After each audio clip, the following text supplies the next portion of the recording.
नमस्कार सर। नमस्कार sir. Sir क्या नाम है आपका? सर रोहताश दास है जी मेरा नाम। रोहतास जी, आप कहाँ से हैं? जी मैं गांव अम्बोली, डिस्ट्रिक्ट झज्जर, हरियाणा से हूँ जी। सर संत रामपाल जी महाराज से जुड़ने से पहले क्या आप कोई भक्ति साधना भी करते थे? हम ब्रह्मा विष्णु महेश सभी को मानते थे और सर हमने नकली धर्मगुरुओं से नाम उपदेश भी ले रखा था और सर जी कावड़ लेके भी आया था। 4-5 कावड़ लेके आए, हम हरिद्वार जाते थे, नहाते थे और कावड़ लेके आते थे। और जब घर में जो हिंदू धर्म में प्रचलित जो सभी भक्ति होती है वही करते थे हम। तो फिर आप संत रामपाल जी महाराज की शरण में कैसे आए? सर जी ये मेरा एक्सीडेंट हो गया था सन 2012 में रेवाड़ी में। तो मेरी मिसेज को, मेरा बहुत ज़्यादा एक्सीडेंट हो गया था जी, और मेरे मिसेज को रात को सोपन में दर्शन दिए थे संत रामपाल जी महाराज ने, जो हमें बाद में पता चला कि संत रामपाल जी महाराज हैं। तो सर वैसे क्या बना के मेरी पत्नी को रात को दर्शन दिए महाराज जी ने कि आपके पति का मृत्यु निश्चिंत थी और मैंने उनको बचा लिया है, और इन तरह कह के अंतर ध्यान हो गए। तो मेरा जो एक्सीडेंट हो गया बहुत गंभीर, मैं 5 दिन कोमा में रहा। 5 दिन के बाद मेरे को होश आया और मैं अपने घर पे आया।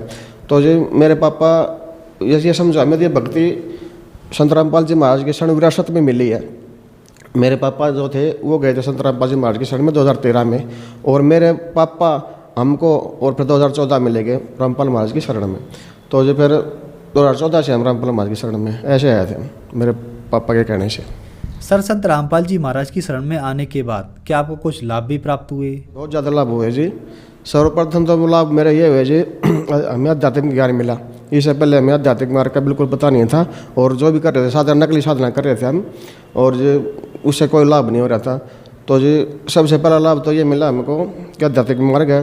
दूसरा मेरे पास वर्कशॉप है जी कौशली में, जिला रेवाड़ी में। तो जी वहाँ पर हमारे आए कि मशीन पे लिए थे, मशीन पे मोटर लगी हुई थी जो जी सर जी बिजली की मोटर है जो। तो जी वो मोटर अचानक ख़राब हो गई। मैंने मैकेनिक को बुलाया कि देखो जी, तो मैंने मैकेनिक को बुलाया, उसको बताया जी देखो जी मोटर में क्या कमी है। उसने बताया कि ये तो मोटर जली हुई, आपकी जल चुकी मोटर, स्टार्टिंग को आज जल चुकी है इसकी, अब ये धक्का लगा के चलेगी, वैसे नहीं चलेगी। तो जी मैं फिर हमने 3 साल तक उसको उपयोग किया धक्का लगा के। तो जी वो फिर मैंने वर्कशॉप हटा दिया और वो मोटर घर पे रख ली, बाकी मशीनें सब बेच दी मैंने। तो उसके 2 साल के बाद मैंने फिर दोबारा से वर्कशॉप लगाई वही उसी दुकान में। तो जी मैंने फिर मशीन नहीं लेके आया मैं, और मोटर वही लगा ली पुराने वाली।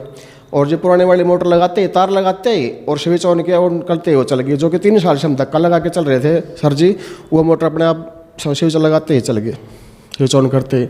दूसरा लाभ हमें जी मेरे और मेरे भाई जो मेरे से बड़े हैं, सतीश कुमार नाम उनका, और जी काफ़ी हमें 25 साल से हमारा मनमुटाव चल रहा था। हम 25 साल से इकट्ठे नहीं बैठे, हमें बातचीत नहीं की कोई। तो जितने भी रिश्तेदार थे सभी ने जोर लगा लिया, मम्मी पापा ने जोर लगा लिया, जितने रिश्तेदार थे, भाई बहन थे, कुटुंब परिवार, सब ने जोर लगा लिया कि किसी तरह एक हो जाइए। हमने एक बच्चे की शादी भी कर लिया, लेकिन हम कभी आपस में बैठे नहीं, बतलाए नहीं, और नहीं हमारा जाना कुछ भी नहीं था। मैं उनसे बहुत ज़्यादा खपा था। फिर ये संत रामपाल जी महाराज के शरण में आने के बाद पता नहीं कैसे बुद्धि पलटी हुई हमारी। अब जी मैं उनके पास जाता हूँ, वो मेरे पास आते हैं, और जी ऐसा अब क्या बताऊँ आपको कि रोम रोम करना आता है। मेरा भाई मेरे देख के बेचारा खुश होता है बहुत ज़्यादा, और जी उसमें मैं जाता हूँ तो पता नहीं कहाँ बिठा लूँ, क्या खिलाने को दे दूँ, क्या इनको वैसे दे दूँ मैं। और इतना प्यार मेरे बच्चों से करते हैं, जब बंदे छोड़ के इतनी कृपा की मालिक ने। और जी हमें तो डंग डंग में परमात्मा सुख देते हैं, ऐसे रखते हैं अपने भक्तों को जैसे छोटे बच्चों को माता पिता सर जी उसमें गोद में रखते हैं या आंदोलन में रखते हैं, ऐसे परमात्मा डंग डंग में हमारा साथ देते हैं। और जी रोजाना हमारे साथ चमत्कार होते हैं बंदे छोड़ के दया से। जी मेरी पत्नी को लाभ हुआ जी, कमर में दर्द रहता था और जी पूरे शरीर में उनका बदन में दर्द रहता था। तो जी ये रामपाल महाराज के शरण में जाने के बाद है ना, उनको काफ़ी नहीं बहुत ज़्यादा आराम है। सर जी के विषय में लाभ और हुआ मेरे को कि मैंने 2006 में सर एक प्लाट लिया था 4.5 लाख का कौशली में। तो सर वो प्लाट, अब मेरी आर्थिक स्थिति इतनी बुरी हो गई थी कि एक बार है ना अपने लड़के से 300 रुपये उधार लेके तब मैं गया था, इतनी कमजोर हालत हो गई थी एक बार मेरी। तो जो परमात्मा ने दया करी, वो प्लाट संत रामपाल जी महाराज शरण माने के बाद और 2015 मैंने वो प्लाट बेचा। सर 45 लाख का मेरा प्लाट बेचा, जो सारे कर्ज थे वो उतर गए मेरे। और जो मैंने वो 250 गज का प्लाट बेचा सर, और उसके बदले में 300 गज का प्लाट ले लिया एक, और 150 गज का 450 गज के प्लाट हो गए, और पैसे बच गए 10 लाख रुपए के अंदाज वो मैंने बरत लिए। तो इतनी दया करी परमात्मा ने।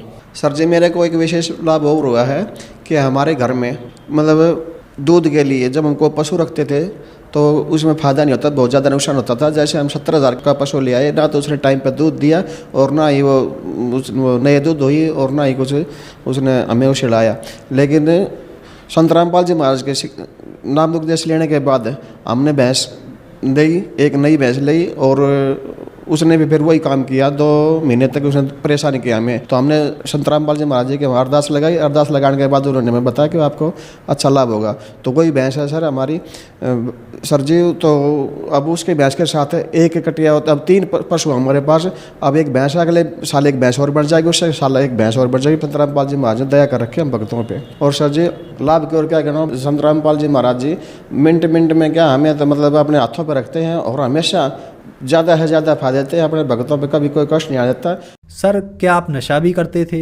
हाँ जी, मैं पहले बीड़ी पीता था और सर दारू तो पीते लेता था, लेकिन कभी कभी पीता था, हमेशा नहीं पीता था।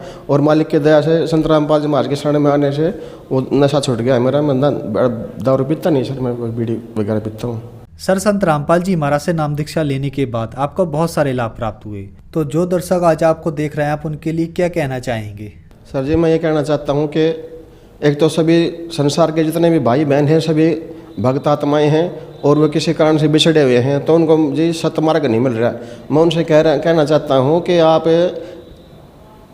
अपने ज्ञान को समझे। जो आप जिस प्रकार की भक्ति कर रहे हैं पहले उसको देखो, मैं कहाँ जा रहा हूँ, क्या कर रहा हूँ, किसके कहने पर क्या भक्ति कर रहा हूँ और उसको मेरा क्या उद्देश्य है और मेरा कितना इसको लाभ अब मिल रहा है या बाद में मिलेगा।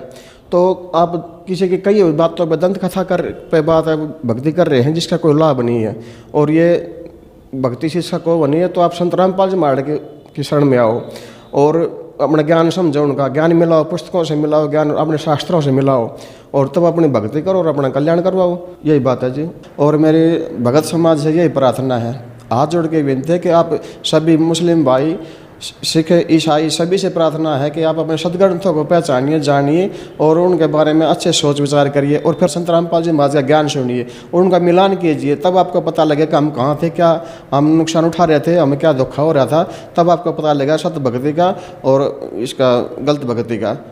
सर कुछ लोग कहते हैं कि संत रामपाल जी महाराज से अगर नाम दीक्षा लेनी है तो ब्रह्मा विष्णु महेश जी की भक्ति छोड़नी पड़ेगी, क्या यह बात सही है? नहीं जी, ऐसी बात नहीं है। परमात्मा के संत रामपाल जी महाराज बोलते हैं कि तीनों देवा दिल में बसे, ब्रह्मा विष्णु महेश, प्रथम इनकी वंदना फिर संस्कृत गुरु उपदेश।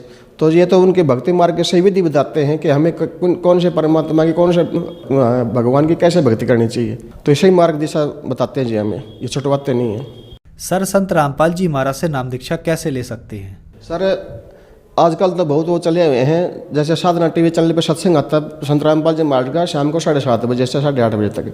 तो उस और कई चैनलों पे सत्संग आता है और उस पर नीचे पट्टी चली हुई है पीले रंग की, उस पर नंबर हैं। तो वहाँ से नंबर पर फ़ोन करके आप, कई शहरों में नामदान सेंटर खुले हुए हैं, वहाँ से आप नाम दीक्षा ले सकते हैं और या पुस्तक मंगवा के पढ़ सकते हैं। पहले अपना ज्ञान समझो, ज्ञान मिलाओ, उसके बाद आप संत रामपाल जी महाराज के शरण में जाओ निःशुल्क। सर ना कोई पैसे लगते हैं और ना कोई अलग से कोई खर्चा होता है। धन्यवाद सर। सत साहब।